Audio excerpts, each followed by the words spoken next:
ایک حدیث 3 اسباق۔ اللہ پاک کی بڑائی دل سے اور زبان سے بیان کریں۔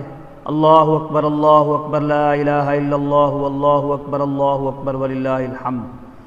بھائیو، عشرہ ذو الحجہ کے عشق و محبت والے دنوں میں بعض صحابہ کرام رضی اللہ عنہم بازار میں جا کر تکبیرات بلند فرماتے تھے، اللہ اکبر، تاکہ بازار والوں کو بھی یاد دہانی ہو جائے کہ آج کل بڑے دن چل رہے ہیں، اللہ تعالیٰ کی تکبیر اور بڑائی بلند کرنے والے دن۔ اللہ اکبر کبیرہ، بخاری شریف کی روایت ہے، رسول کریم صلی اللہ علیہ وسلم نے ارشاد فرمایا، کوئی دن ایسے نہیں جن میں عمل صالح اللہ تعالیٰ کے نزدیک اتنا محبوب ہو جتنا ان 10 دنوں میں۔ عرض کیا، یا رسول اللہ، جہاد فی سبیل اللہ بھی نہیں؟ ارشاد فرمایا، جہاد فی سبیل اللہ بھی نہیں، مگر یہ کہ کوئی شخص اپنی جان اور اپنا مال لے کر نکلے اور پھر ان میں سے کچھ بھی واپس نہ لائے، یعنی شہید ہو جائے، مال بھی لٹا دے، جان بھی۔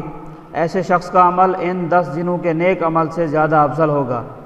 اس حدیث شریف پر غور کریں، بڑے اہم اسباق ملتے ہیں اس عشرے کی عظیم فضیلت کے اس میں کیا ہوا عمل صالح جہاد سے بھی افضل۔ اگر مجاہد واپس آ جائے۔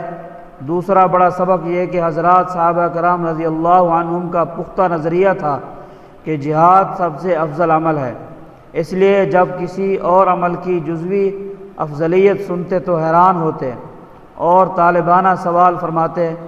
تیسرا سبق یہ کہ جہاد فی سبیل اللہ کے معنی بھی اس حدیث شریف سے واضح ہو گئے۔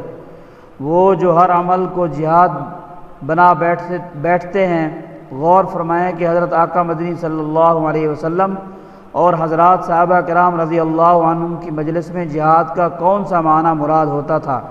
ارے بھائیو، محبت کا پہلا تقاضا یہ ہے کہ ہم حضرات صحابہ کرام رضی اللہ عنہم کے نظریے کو اپنائیں۔